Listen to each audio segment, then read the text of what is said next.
Hello YouTube, welcome back to another game of Starcraft 2 Legacy of the Void. This is going to be game number 4 between ShoWTimE and uThermal. The scores will be displayed shortly, so of course if you haven't seen the previous games, I really recommend looking in the description where you will see the links to the previous games, and of course they'll be super important, otherwise spoilers will be shown at about 1 minute into this game.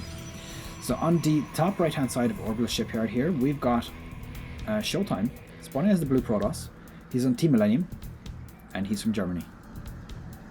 His opponent is going to be uThermal. uThermal is on Team AT Gaming and he is from the Netherlands. He's the red Terran here. Let's see how this one plays out. So looks like, as you can see, Orbital Shipyard is a map.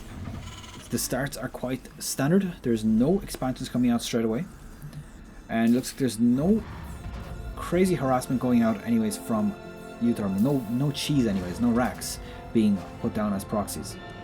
That was a badly phrased sentence, I have to say, but I apologize. So let's see how this one plays out. 1 minute into the game, we do have scores coming up. So uThermal 2, ShoWTimE 1. So if ShoWTimE wins this game, it's going to move on to game number 5, which will mean that we will have one more game in this best of 5 series. If not, this means that uThermal will win the series and move on to the semi-finals. But we'll see about this one.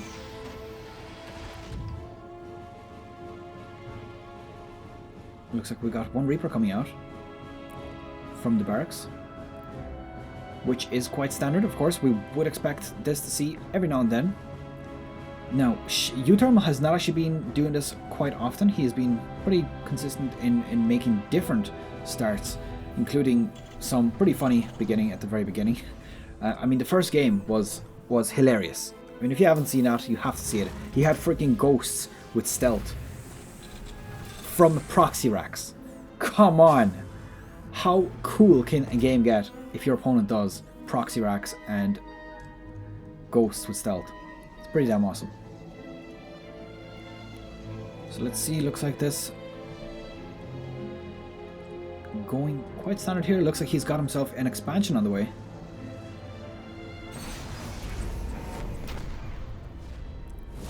This one Mothership Core probably going to be able to hold off against this. I mean, there's not a whole lot that a Reaper can do when all he's got is one entrance here and a Mothership Core overhead. Going to be able to defend off against that quite nicely.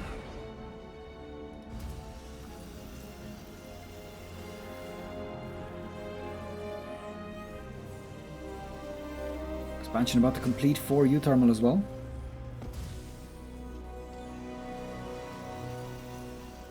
And looks like he's got himself the 1-1-1 on the way, so factory is about to be complete here. Probably going to see a starport straight afterwards, and quite standard as well, I suppose, at this point. Protoss going for a Stargate.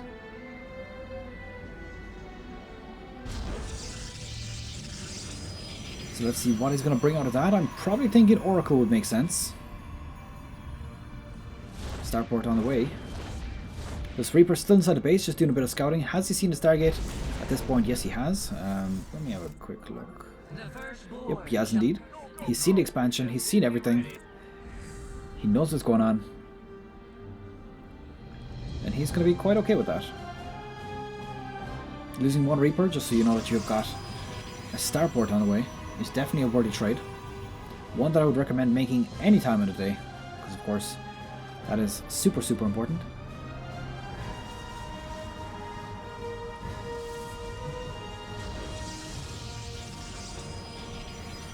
Third expansion coming down for ShoWTimE as well. That's a bit of a risky move actually. And looks like this little thing just decides to walk along the Automaton 2000. Walking by the Marines, he's like, I'm a Marine too! And this is similar to game number 2 actually, if you think about it. This was Marines and a Cyclone coming out into the opponent's base. So far so good. There is 2 pylons with overcharges available overhead. Potential of 4 overcharges, and these Marines will definitely not want to engage onto that. A status ward being put down here, so he's essentially going to see exactly when a Terran's third base comes down. Now, one thing to note, if a command center lands on a stasis ward, it does reveal it. Sorry, it sets it off, but the status ward does not affect buildings. so it will not stun the command center, it will not prevent it from building, or anything like that.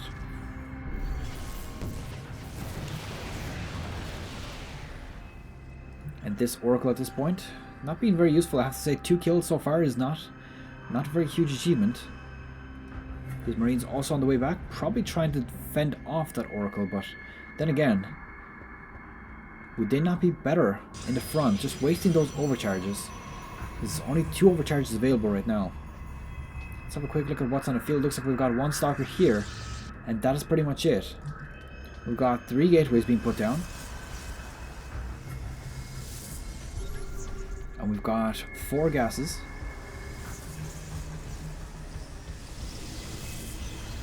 And this Liberator just not being used that much. Phoenix is in position now. A Liberator, as far as I'm aware, will not take out a Phoenix. They both have 180 health, but Phoenixes have extra damage against Liberators, or against light units, which I think Liberators are, if I'm not mistaken. But they also attack much faster. I can't actually quite remember. I do need to look some of that up, brush up my knowledge about how this game really works out. Looks like we got Stim and Marine shields on the way. So a bio army coming out here from uThermal. Got a lot of barracks as well. And there we go, the status ward. As you can see, not doing a whole lot.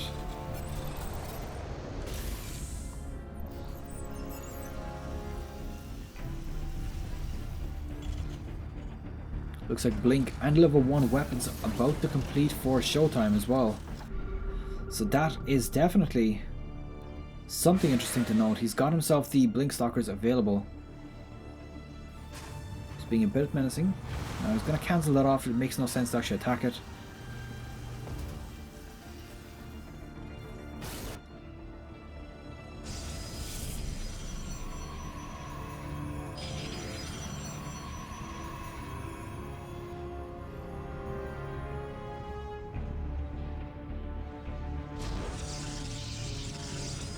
See what this is a Templar Archive, so probably going to see a few Archons on the way. It'd be quite good against Marines actually to have Archons in place, or even High Templars with their Psionic Storms would make perfect sense. Drop being loaded up here, never mind, it's actually just a siege tank. Putting that siege tank in behind a middle line, behind a supply depot, is almost as if it's playing against Zerg. Oh, nice snipe off here. So, wait, what? I don't even remember. No, wait, that makes no sense, because it was... For some reason I thought it was a Mothership core dropping there, so I did mess up on that a little bit. Should have probably seen what it is. Poor Marine getting taken out pretty much immediately. Had a bit of a derp moment there.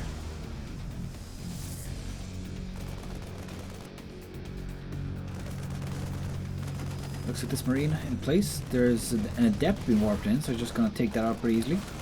3 hits is how many it takes to take that out. Oh, this poor warpers, and these Adepts also getting cleaned up here. Not going to be able to do a whole lot. But 6 SCVs have been taken out already. 7 even with this attack here. And as long as these Stalkers stay away from the main army, they should be just fine if you ask me. Resonating Blaze finishing, Infantry Weapons 1 finishing, and Ground Weapons 2 for Protoss finishing. So ShoWTimE actually quite in a good position here. Despite the fact that he's gotten himself less army supply, he's actually doing okay. He's got himself a fort base on the way. He's got a bigger army, smaller army supply, but bigger worker supply.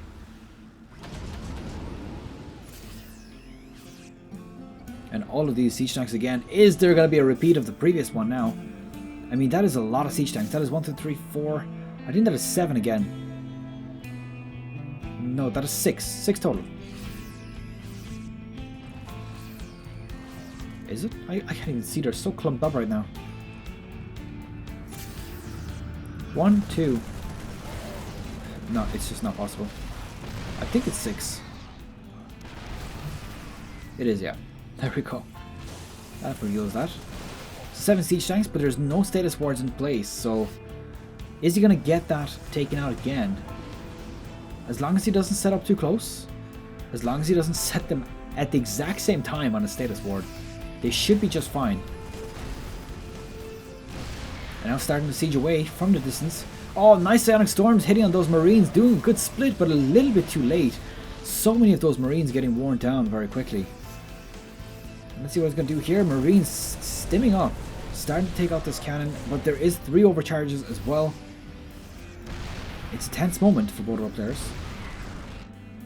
So the question is, who's going to take this fight? It's 123 to 119.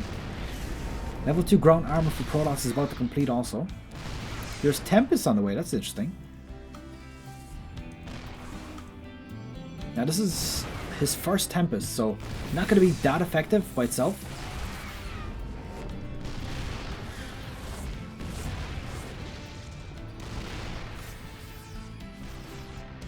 And let's see, Marines stimming up here. They don't want to get too far away from the medevacs and of course the siege tanks. They want to just pick off units, but definitely not go too far. And funny enough, we got ourselves level 2 armor on the way for Protoss, despite the fact that it doesn't have level 3 weapons yet.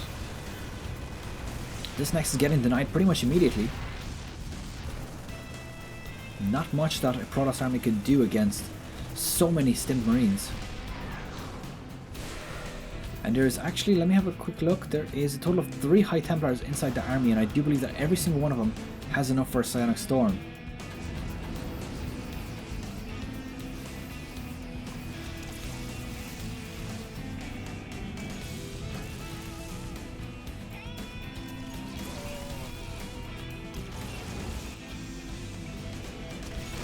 And wow, look at all these Marines. So a quick look at the numbers here. Looks like 87 Marines. But of course, as soon as Psionic Storms come down, it's gonna quickly get diminished. I mean, Psionic Storms versus Marines is like a hot knife through butter. It's just so fast damage. And oh my god, these siege tanks are not in a great position. They're behind the Marines, but then again, the Marines around. This is nice right now. Taking out so many of those units for free. He's just stim running straight into these units, and the army supply has just halved for ShoWTimE. He has melted through the army with all of those stim Marines. Beautiful play here. Gonna want to bring those Marines back, heal them up, and then continue on with the push.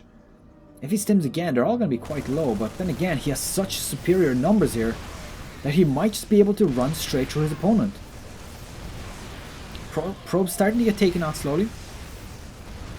And this is not looking good. 134 to 75 army supply. uThermal looking quite dominating right now. And is there anything there that he's going to be able to do? No, uThermal taking the game. And with that, the series is 3-1 in his favor. And that is pretty much that for the series. This means that uThermal moving on to the semifinals to face off against, I believe it is Petit Drogo.